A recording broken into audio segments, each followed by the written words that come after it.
Travel west from Birmingham towards Shrewsbury on road or rail, and the perceptive eye is attracted by distant hills.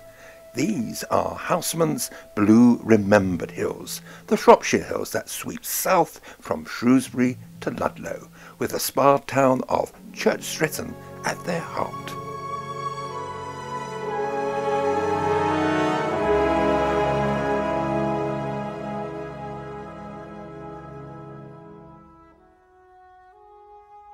On the line of a Roman road, the Welsh Watling Street, Church Stretton is a good place to stay.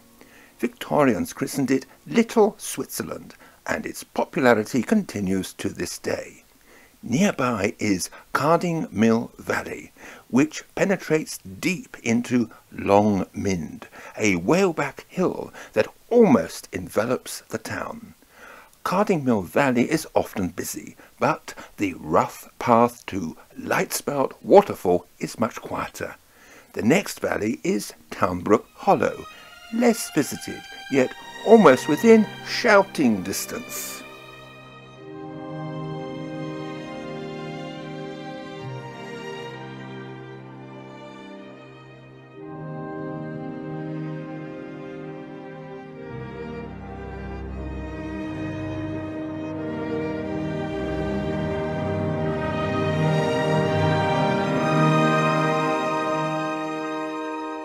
It is possible to drive to the summit ridge of Long Mynd, but the road, the Burway, is very steep and narrow and not recommended in winter.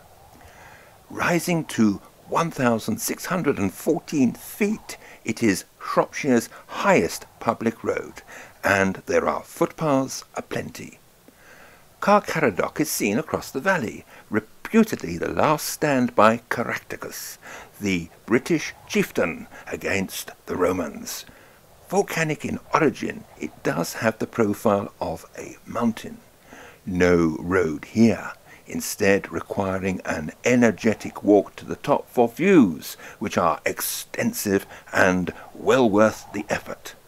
To the north is the Wrekin, west is Long Mynd, and ahead to the south rises Wenlock Edge.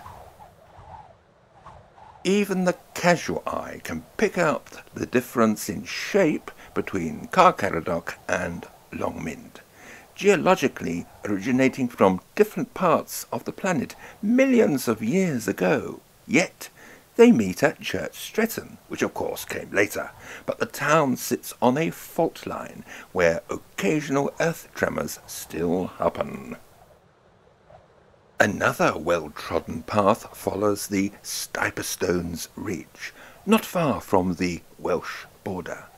Here you will find the Devil's Chair, a rocky outcrop of stones supposedly brought by the devil to where he fancied a rest, carrying his burden no further. From here, Snowdon is seen on a clear day to the north. The distinctive tour of Nipstone Rock is to the south, further along the ridge. It is a nature reserve administered by Shropshire Wildlife Trust.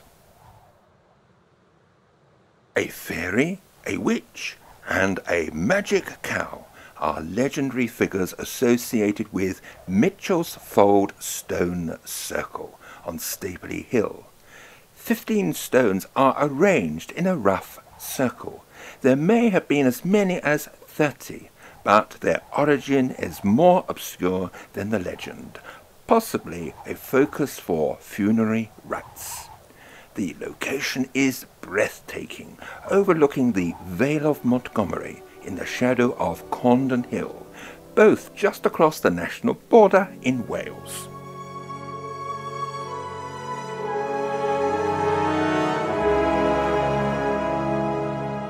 In his collection of poems, A Shropshire Lad, Houseman described the village of Clun as the quietest place under the sun. On the other hand, the woods on Wenlock Edge he deemed to be in trouble, with the wind bending the saplings double. The Shropshire Hills are not only Houseman's blue remembered hills, but also his land of lost content, all imagined because these immortal lines were penned in Highgate, London, before he even visited the area. These landscapes of his imagination are real and, on the right day, live up to his vision. Ludlow, again mentioned in A Shropshire Lad, is one of our finest architectural towns, through which flows the Teme, one of our loveliest of rivers. The view of the castle from Dinham Bridge is irrefutably a classic.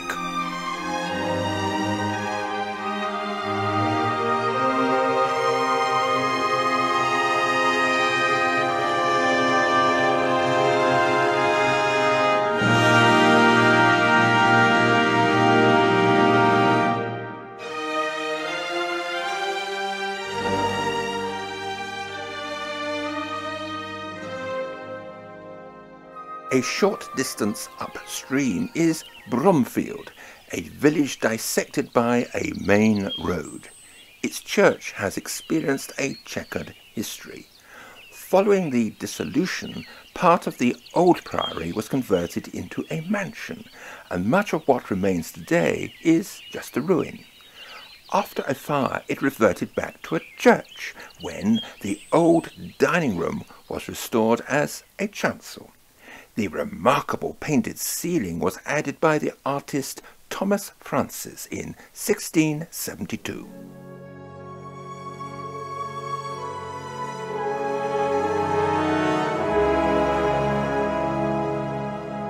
The site of Stokesay Castle near Craven Arms has stopped many a motorist travelling on the A49 highway.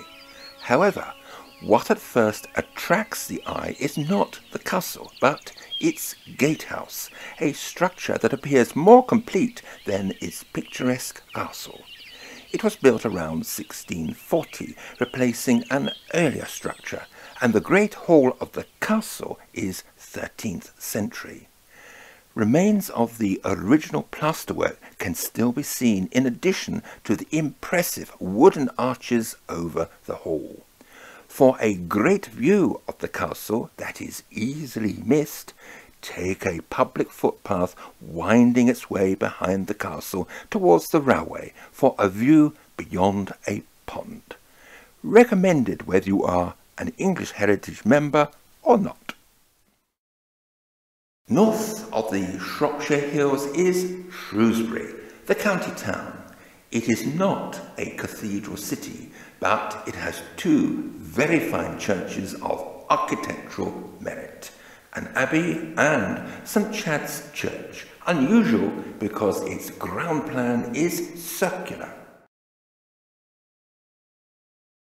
The oldest part of the town is almost surrounded by the River Severn, before it wends its way past Atcham Bridge to Iron Bridge, taking its name from a famous 100-foot iron bridge constructed in 1779 spanning the river. Overlooking this historic scene is the Wrekin, a prominent hill rising 1,335 feet above the Shropshire Plain, an eye-catching landmark for motorists travelling westwards on the M54 motorway, and an inviting introduction to the Shropshire Hills. View Ludlow from Whitcliffe, and the Clee Hills provide an impressive backdrop. Brownclea is the highest hill in Shropshire, but next door is Titterstone Clee Hill, which boasts a road to the top, ending not far from the summit, which at 1,749 feet is the third highest hill. The 360-degree view comprise most of the Shropshire Hills area of outstanding natural beauty. The best is to the west, and if witnessed at sunset or under a winter sun, those blue remembered hills are not difficult to imagine, and below your feet is the land of lost content.